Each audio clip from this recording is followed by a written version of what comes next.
Hi, this is 100 in 100, where we are reviewing 100 VR games in 100 days. Today we are looking at Gun Club VR.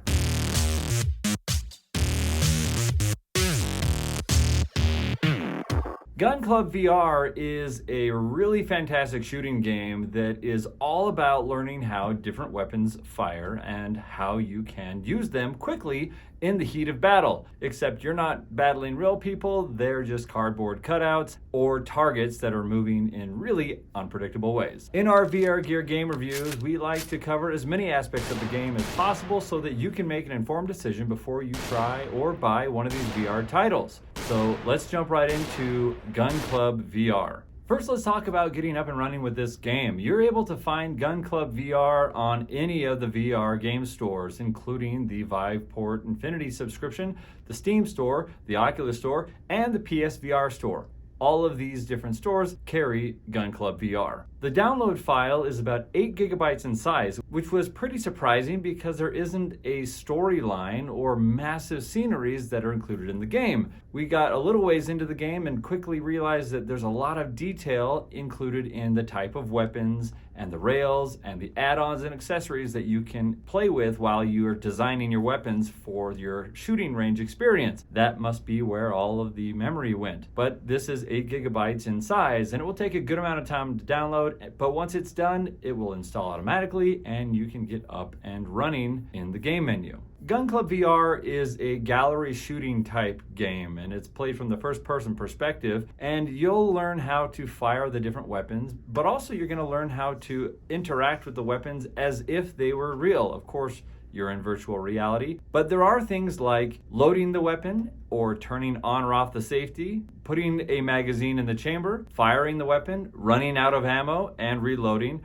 All of these different activities are included in this game. They try to make the weapons as real to life as possible so that you can get a taste of what it's like with the different types of weapons. You'll play this game from the first person perspective. You'll be able to see your hands as they interact with the weapon. You'll also be able to see your chest and your waist. There are things that are stored on your waist, like additional magazines for your handgun or your rifle. But the game is played from the first person perspective, where you are the character and you are the one on the shooting range firing at targets or oncoming enemies, zombies, bad guys, hostage holders, etc. For theme and story, this game didn't have a storyline apart from your development as a marksman using different weapons. Other than that, it's not as if you are part of some narrative. There is, however, a very strong theme all around learning all about the guns that you will be using, how they are put together, accessories that can be added to them, rails that can be attached, and then accessories on those as well, across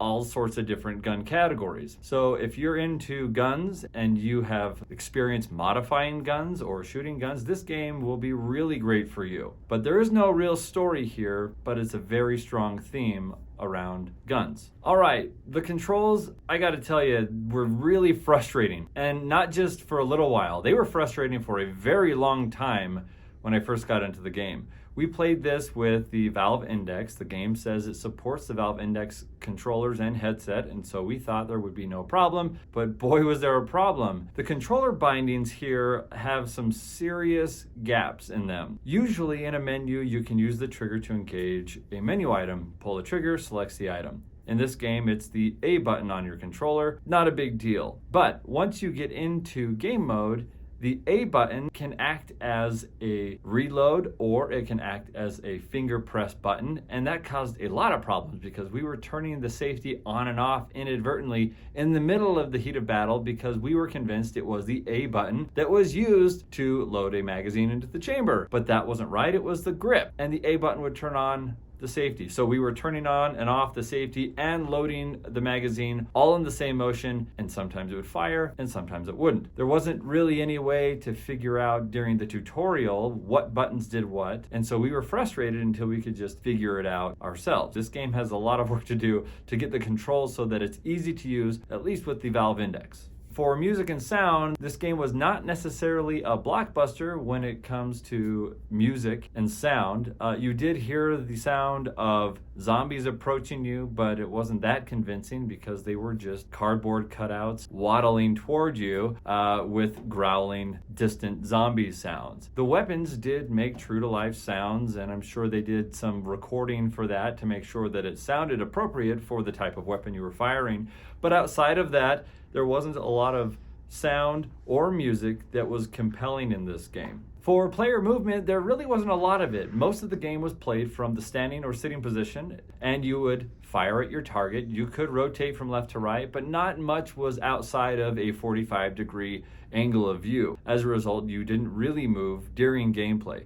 You were able to move from one location to the next in a sort of lobby, and the movement there was a teleport and pick location direction, but outside of that, actual gameplay is played from the sitting or standing position with a slight pivot up to 45 degrees as you're fighting away the oncoming zombies or the moving targets that are out in front of you. For motion sickness, there was absolutely no motion sickness. Unless you are susceptible to motion sickness very easily and you've never done VR, you're not going to get motion sick in this game. And I only say that the people who are new to VR might get sick because if you aren't used to teleporting, it does happen like 3 times early on in the game. Outside of that, you're just standing still and the world is stationary and you pivot from left to right to fire a weapon. You will not get motion sick playing this game. For environment and immersion, this game was really compelling and we really got into it. However, there were points in the game where the immersion broke. Even though the environment was something we were just dying to interact with, the immersion broke because the button bindings kept doing really crazy things. My left hand was supposed to bring a magazine back to my handgun to reload it, but instead it had picked up a random box sitting next to me, and now my left hand was trying to load a box into my handgun. We all know that's not how it works. All the while the zombies kept approaching, and then I died. These types of experiences were happening quite often, even after we had figured out all the button combinations to do unloading and reloading of magazines. There were times where the touchpad on the index controller caused quite a bit of issues,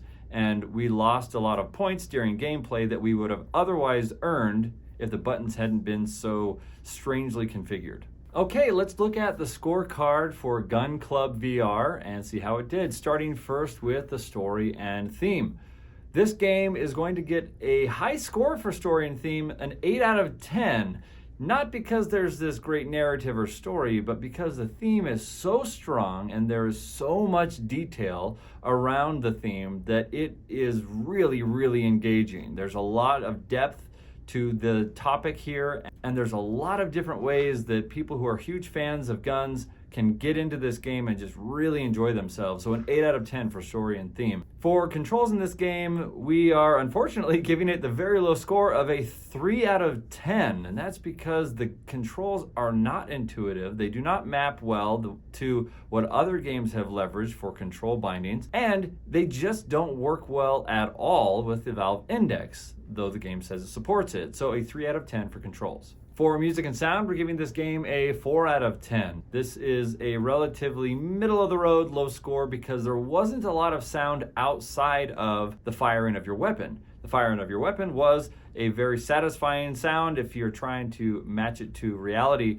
but there was not much else in the environment that was compelling when it comes to the sound of this game. For player movement, we're giving this game an 8 out of 10. This is a very high score, and it's not because there's a lot of movement going on and they execute it well. It's because the game doesn't have unnecessary movement, and the game knows what it is. It's a gallery shooting game, and shooting in front of you makes a lot of sense. Learning how to use a weapon, which is the theme of the game, makes a lot of sense to play from the sitting position with minimal rotation, but a lot of quick movements aiming at targets out in front of you. So an 8 out of 10 for player movement. For motion sickness, we are giving this game a perfect score of 10 out of 10 because you don't move much and you don't get motion sick. And there isn't any moments in the menu or in gameplay that would make you feel sick at all. This is actually a really great game to start with people who are new to VR because there is none of that weird kinetosis movement in VR that's not reflected in reality. So a perfect score of 10 out of 10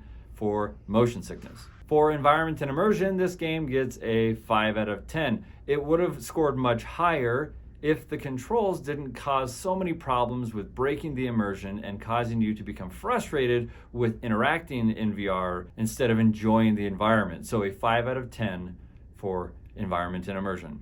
So the overall score for Gun Club VR is a 6.3 out of 10. That's higher than average, and there are some places for it to improve, but the gameplay was a lot of fun. We really enjoyed this title, and we encourage you to go out and give it a shot. This has been 100 in 100, where we are reviewing 100 VR games in 100 days. Hit that subscribe button and click the notification bell so that you can be notified tomorrow when we review another VR game.